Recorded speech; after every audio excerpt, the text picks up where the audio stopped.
Dímelo, mi gente. What's up? It's your boy Gus back with another Q&A Fridays where I answer your burning hot questions about jewelry and watches. As always, I put up a post on Instagram. I ask you to ask me anything you would like to know. Here is your chance to ask someone in the industry any question you would like, and I'm here to answer those questions today. So without further ado, we're gonna talk a lot of good stuff today, big mistakes in jewelry, tips and tricks that I would recommend to you if you're trying to get into the jewelry business, and a bunch more. Stick around to the end. It's gonna be a fun one. Creep, roll that intro music.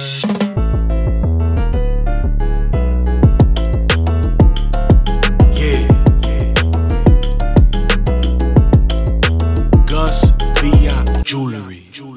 Question number one comes from _S_F_he_M's. He wants to know, how can I know if my chain is fake? That is a very common question and a good question, because you do want to know if what you're paying for thousands of dollars is actually real. And let me tell you something, just because it's 10 karat and it's not 10 karat, that actually means it's fake, because it's not really the carat that you paid for. And let me give you the two easy ways to know for sure. Number one, and the easiest way, is gonna be the acid test. You can go on Amazon, they're 10 bucks. It comes with a little board with a bunch of little acids. You scratch your chain on there, put a little bit of that acid on there, and it's gonna tell you if it's 10 karat, 14 or 18 karat. If you wanna know for sure, do not do any of these. Go to any single jewelry store. Any respectable one is going to have what's called a PMI, also known as a thermal gun. They're gonna hit your chain and they're gonna tell you exactly the purity of that chain. There's no trying to fix it. There's no trying to be shady in the back of an alley with a acid test. This is the for real way of knowing if your chain is real or not. If that gun hits it and it says it's 14 karat, it's 14 karat. There are ways to manipulate it, but the common person doesn't know these things. I've heard that these things happen, but the reality is the PMI gun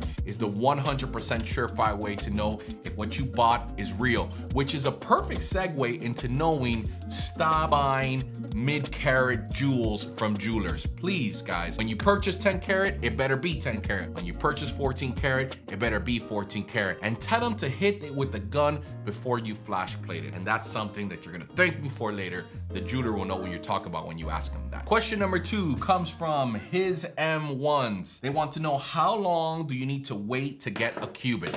I know that there's a lot of other jewelry companies out there. I know that there's a bunch of people on Instagram all bombarding you with all kinds of ads coming out there, holding out 17 chains and telling you, order mine, they're ready to go right now. It's going to depend on the manufacturer that you choose from. With manufacturers, you're gonna wanna know three things. Number one, and the biggest one, is their quality. At least to me, that is the most important part. So is their quality good? If their quality is good and you've read the reviews and they've told you, hey man, this place is really, really good, awesome. That's number one you wanna check. Number two is the price. Obviously, the price is gonna be the biggest one as well, because you don't wanna overpay for your pieces. If the quality is good and the price is right, the next one is gonna be the wait time. Now, a really quick turnaround time is gonna be anywhere from 2 to 3 weeks if they have to make it by hand. Long term is anywhere from about 1 to 2 months, and really, really long is 8 to 12 weeks. So it just depends. But again, that's gonna be the three scales that you weigh it on. Can someone have all three of those and they be really, really good? Chances are it's not true. Look, I'll use myself as an example. I have outstanding quality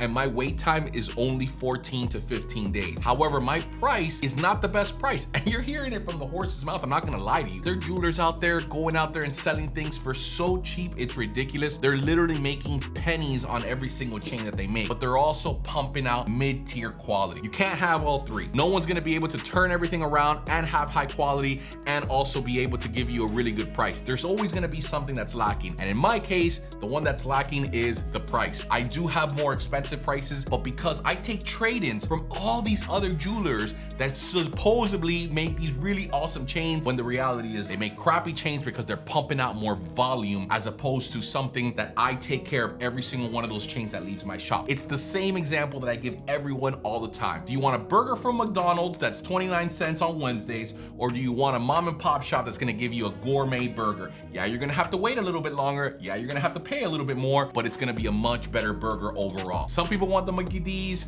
some people want the mom and pop. You choose, but the average wait time should be anywhere from 2 weeks on a good day, 12 weeks on a really, really long time that you're gonna wait, but that Cuban better be perfect for 12 weeks. Question number 3 comes from Gregory D. Couture. What is the smallest with handmade Cuban chain possible? Possible and that I do is two different things. Possible, I know of someone who's actually made a 4-gram Cuban link chain. What that means, the links were so incredibly small, and as that person was soldering it, for sure they could pick a cherry stem from someone's asshole of how tight that was, because the amount of patience and calculation you had to have to solder one of those small chains, let me tell you, that would have been horrendous. It's also not profitable. Let me tell you, the reason why most jewelers don't want to make small chains is because they take twice as long and you get paid per weight. So they don't weigh anything. So imagine you having a business that you have to make profit on, right? Because this isn't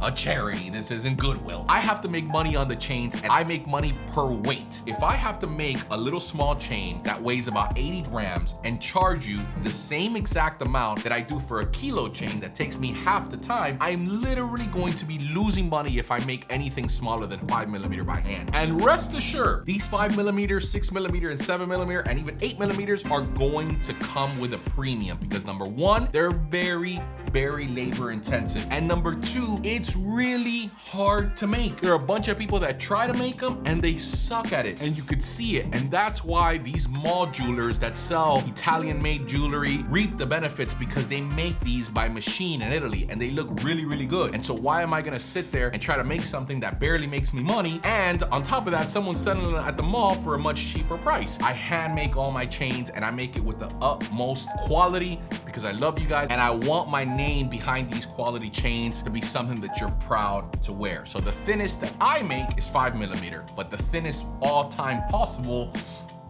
probably around the 1 to 1/2 millimeter chain, which is ridiculous. I'll try to see if I can get you some pictures. Probably won't be able to, but I've seen them done before and it's crazy. Authentic. Question number 4 is fire_rebel_lion. What's the biggest mistake you've made in the industry that turned into a learning experience? I can't tell you how deep that question gets because there's been a lot of things that have happened to me over the career of being in this jewelry industry that I've learned so much from. Some things are good, some things are bad. If I can recommend something to someone that has just started off that they can learn from me, be very selective in the partnerships and the connections that you make. In the very beginning, when you're learning a trade, everything is hunky-dory, everything is beautiful. There's one goal, everybody's working towards this. You have this positive attitude towards life and the industry in general because you haven't been screwed over by anyone. Once you start getting into it and you start really dirtying your hands in it,